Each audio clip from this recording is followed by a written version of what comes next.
รัฐบาลและกระทรวงศึกษาธิการและกีฬาประดับเหรียญไซแห่งงานสั้น1 2 และ 3 และเหรียญกาแห่งงานใบย่องย้อให้กับคณะนำครูฝึกและนักกีฬาของสหพันธ์กีฬาเพาะกายแห่งชาติลาวรวมถึงผู้สนับสนุนต่างๆเพื่อสมเสยและย่องย้อผลงานการเคลื่อนไหวศกปี 2024 ผ่านมา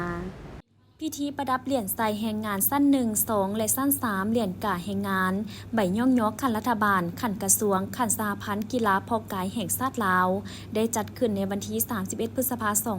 2025 อยู่ที่นครหลวงเวียงจันทน์ให้เกียรติเข้าร่วมเป็นประธานและประดับเหรียญโดยรองศาสตราจารย์ปริญญาเอกพุทธสิมมาลาวงศ์รัฐมนตรีกระทรวงศึกษาธิการและกีฬา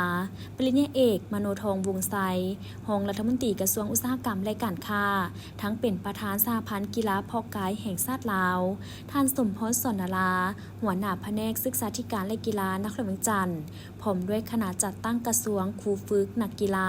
และต่างหน้าผู้สนับสนุนตลอดฮอดสื่อมวลชนเข้าร่วมในโอกาสดังกล่าวท่านคำพะไพวันวงไซรองประธานและเลขาธิการสหพันธ์กีฬาเพาะกายแห่งชาติลาวได้ขึ้นรายงานผลงานเกี่ยวกับการเคลื่อนไหวเวียกงานการแข่งขันที่พ้นเด่น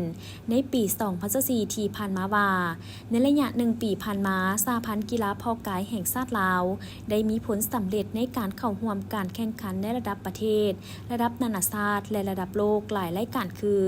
การแข่งขันเพาะกายชิงแชมป์อาเซียนตะวันออกเฉียงใต้ครั้งที่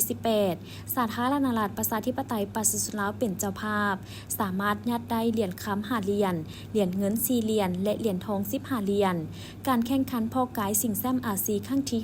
56ที่ประเทศอินโดนีเซียสามารถยัดได้เหรียญเงิน1 เหรียญและการแข่งขันเพาะกายชิงแชมป์โลกครั้งที่15ประเทศมาลดีฟสามารถยัดได้เหรียญคำ2 เหรียญเหรียญเงิน2 เหรียญและเหรียญทอง1 เหรียญสรุปผลงานในปี 2024 ผ่านมาสหพันธ์กีฬาเพาะกายแห่งชาติลาวสร้างผลงานเข้าร่วมแข่งขันรายการนานาชาติสามารถยัดมาได้7 เหรียญคำ5 เหรียญเงินและ16 เหรียญทองได้รับเงินอุดหนุนจากผลงานเหรียญรางวัลยัดมาได้ในปี 2024 รวมเป็นเงินสด388 ล้านกว่ากีบจากนั้นในพิธีท่านหัวหน้ากลุ่มจัดตั้งและพนักงานกระทรวงศึกษาธิการและกีฬาก็ได้ขึ้นอ่านข้อตกลงประดับเหรียญไซแห่งงานสั้น1 2 3เหรียญกาแห่งงานใบย่องยอรัฐบาลและใบย่องยอกระทรวงศึกษาธิการและกีฬาพร้อมทั้งมีการประดับเหรียญและมอบใบย่องยอคือการย่องย้อจากรัฐบาลเซ็นเหรียญไซแห่งงานสั้น1มี6 ฐานเหรียญไซแห่งงานสั้น2มี4 ฐานและได้ประดับเหรียญไซแห่งงานสั้น3จำนวน7 หน่วยนอกนี้ยังได้ประดับเหรียญกาแห่งงาน12 หน่วยใบย่องย้อคันรัฐบาล10 ใบและใบย่องย้อคันกระทรวง12 ใบ